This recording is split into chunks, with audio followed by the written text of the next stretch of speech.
हीअ आकाशवाणी आहे। हींअर अवां शाम दामवाणीअ खां देश विदेश जूं ख़बरूं ॿुधंदा।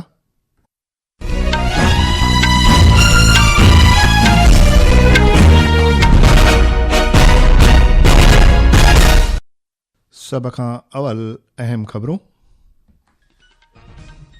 प्रधानमंत्री नरेंद्र मोदीअ वॾे वाक़े चयो आहे त भारत हर ललकार ते क़ाबू पाइण जी कुवत रखे थो।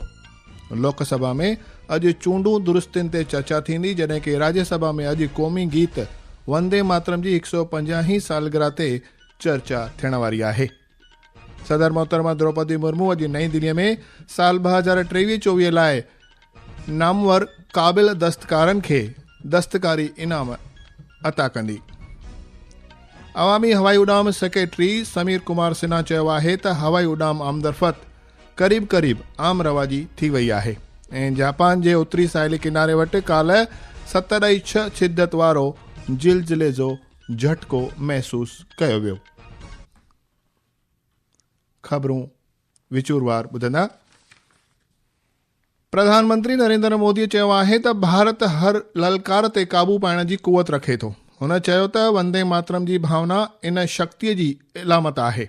श्री मोदीअ चयो त वंदे मातरम सिर्फ़ु हिकु क़ौमी गीत या राष्ट्रीय स्तुति कान्हे, पर पंहिंजे फ़र्ज़नि लाइ माण्हुनि खे सुजाॻ करण वाबस्ता प्रेरणा ॾींदड़ ज़रियो आहे। हुन ईअं बि चयो त वंदे मातरम देश जी हिकु प्रेरणा आहे। हुन अॻिते ईअं बि फरमायो त माण्हुनि अॻियां हिकु आत्मनिर्भर भारत बनाइण वाबस्ता सपनो बरसवाब करण जो मक़सदु आहे। प्रधानमंत्री नरेंद्र मोदीअ काल्ह लोकसभा में क़ौमी गीत वंदे मातरम जी 150 सालगिरह मौक़े ते मुंतज़िम चर्चा दौरान इहा ॻाल्हि चई। श्री मोदीअ चयो त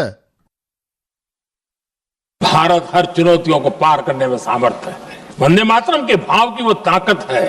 वंदे मातरम ये सिर्फ गीत या भाव गीत नहीं, ये हमारे लिए प्रेरणा है।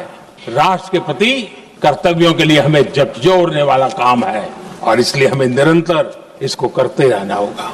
हम आत्मनिर्भर भारत का सपना लेकर के चल रहे हैं, इसको पूरा कर रहा है। अवां खे ॿुधायूं त हिन क़ौमी गीत जी रचना साल 1875 में बंकिम चंद्र चटर्जीअ कई हुई।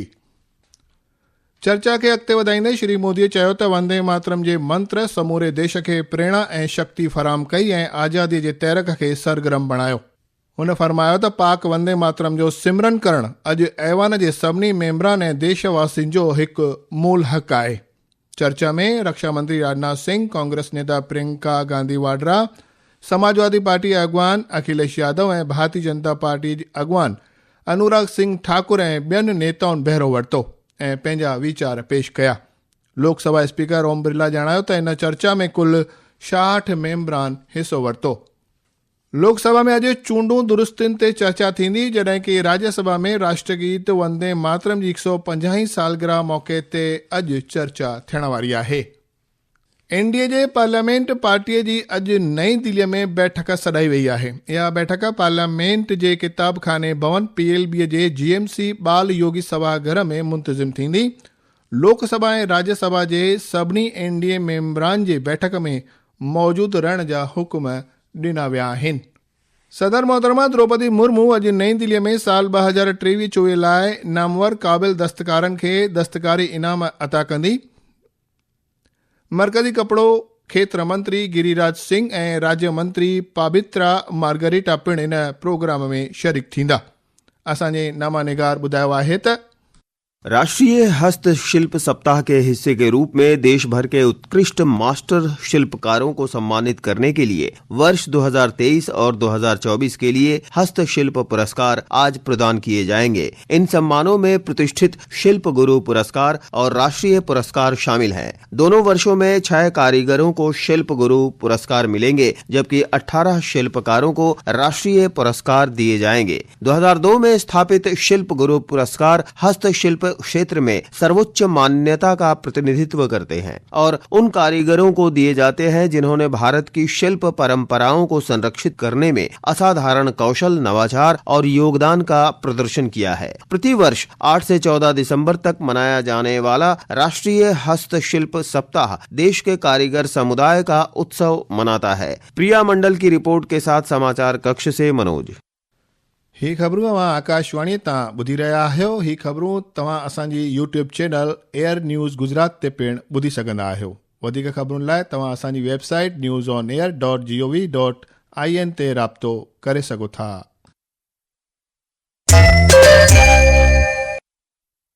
हवाई उॾाम सेक्रेटरी समीर कुमार सिन्हा चयो आहे त हवाई उॾाम आमदरफ़त क़रीब आम रवाजी थी वई आहे। हुन ॼाणायो आहे त काल्ह इंडिगो द्वारा 1800 उॾाम शेवाउनि जो कामयाब इंतज़ाम कयो वियो, जेको उन जी आम रवाजी हालात जे क़रीब आहे।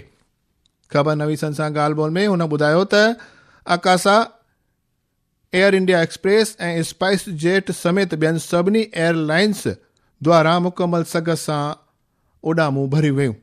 इंडिगो जूं उॾाम शेवाऊं ख़ारिज थियण विच में रिफंड ऐं सामान वाबस्ता मसइलनि ते ॻाल्हाईंदे श्री सिन्हा फरमायो त एयरलाइंस द्वारा लॻभॻि सभई रिफंड चुकाया विया आहिनि। हवाई सलामतीअ बाबति सेक्रेटरीअ ॼाणायो त और सेफ्टी की जब बात आती है तो सेफ्टी टॉप मोस्ट प्रायोरिटी रहती है, और कभी कभी हो सकता है सेफ्टी के सेंस में हमें कुछ निर्णय लेना पड़े तो उसका भी रेस्पेक्ट यात्रियों को करना पड़ेगा, क्योंकि safety is of the utmost priority. ये एक जो इंसिडेंट हुआ हमारे एविएशन को या फिर हमारे एविएशन की जो शक्ति है या फिर हमारे पैसेंजर की जो क्षमता है उसको कनेक्ट ना करें, वो एकदम बहुत मजबूत है। भारत ऐं चिलीअ ॿिन्ही मुल्कनि नई दिल्लीअ में वसीअ माली भाईवारी समझौते CEPA लाइ ॻाल्हि ॿोल जो चोथों दौरु पूरो करे वरितो आहे। वाणिज्य ऐं उद्योग महकमे फरमायो आहे त भारत ऐं चिलीअ जी एवज़ी वफ़दुनि साज़गार ऐं असरदार नमूने ॻाल्हि ॿोल मुकमल कई, जंहिं नतीजे तौरु मुज़ाकरात जे तहत वक़्त जी मयाद अंदरि चर्चा पूरी थी ऐं अहम मौज़ुनि ते ज़िक्र लाइक़ तरक़ी पिणु थी। ॿिन्ही धुरियुनि तरफ़ां पंहिंजनि माली रिश्तनि नातनि खे मज़बूत करण लाइ रिथाबंदीअ जी अहमियत खे स्वीकार करे कौलबद्धता ज़ाहिर कई वई। विदेश वज़ीरात पारां अॼु नई दिल्लीअ में 5हें अटल बिहारी वाजपेयी स्मृति व्याख्यान यानी यादगार लेक्चर प्रोग्राम मुंतज़िम कयो वियो आहे। वज़ीरात जे हिक बयान में चयो वियो आहे त सिंगापुर जे प्रधानमंत्रीअ जो बर्ख सलाहकार टीओ ची हेन बदिलजंदड़ दुनिया में दाइमा हिसेदारी विषय ते पंहिंजो लेक्चर पेश कंदो। इहो सालियानो यादगार लेक्चर सिलसिलो दूरांदेशी ऐं तेज़ ज़हनियत वारे राजनेता अॻूणे प्रधानमंत्री अटल बिहारी वाजपेयी खे राष्ट्र निर्माण में संदसि जे ॾिनल ताउम्र योगदान, तंहिंखां सवाइ विदेश मंत्री ऐं प्रधानमंत्रीअ तौरु भारत जी विदेश नीतिअ खे नओं रूप ॾियण लाइ श्रद्धांजलिअ तौरु मुंतज़िम कयो वेंदो आहे। जापान जे उत्तरी साहिली किनारे ते काल्ह 7.6 शिदत वारो ज़िलज़िले जो झटको महसूसु कयो वियो, जंहिंखां पोइ केतिरनि ई जॻहियुनि ते वाचूड़े जा चिताव जारी कया विया हुआ। फ़िलहाल जिन खे हटायो वियो आहे, पर अवाम खे महफ़ूज़ जॻहियुनि ते वञण जो हुकुम ॾिनो वियो आहे। जापान जे आबहवा जी विज्ञान एजेंसीअ ॿुधायो आहे त ज़िलज़िले जो मर्कज़ 50 किलोमीटर जी गहराईअ में ॼातो वियो। एजेंसीअ चिताव ज़ाहिर कया आहिनि ऐं उत्तर ओभर साहिली किनारनि ते 3 मीटर ताईं सुनामी जूं लहरूं ॾिसण बाबति अहवालु ॾिनो आहे। आख़िर में ख़ासि ख़बरूं हिकु बार ॿीहर ॿुधंदा। प्रधानमंत्री नरेंद्र मोदीअ वॾे वाक़े चयो आहे त भारत हर ललकार ते क़ाबू पाइण जी कुवत रखे थो। लोकसभा में अॼु चूंडूं दुरुस्तनि ते चर्चा थींदी, जॾहिं कि राज्यसभा में अॼु क़ौमी गीत वंदे मातरम जी 150 सालगिरह ते चर्चा थियण वारी आहे। सदर मोहतरमा द्रौपदी मुर्मू अॼु नई दिल्लीअ में साल 2023-24 लाइ नामवर क़ाबिल दस्तकारनि खे दस्तकारी इनाम अता कंदी। अवामी हवाई उॾाम सेक्रेटरी समीर कुमार सिन्हा चयो आहे त हवाई उॾाम आमदरफ़त क़रीब आम रवाजी थी वई आहे ऐं जापान जे उत्तरी साहिली किनारे वटि काल्ह 7.6 शिदत वारो ज़िलज़िले जो झटको महसूसु कयो वियो। आकाशवाणीअ तां सिंधीअ में ख़बरुनि जो इहो अंक ते समाप्त थियो।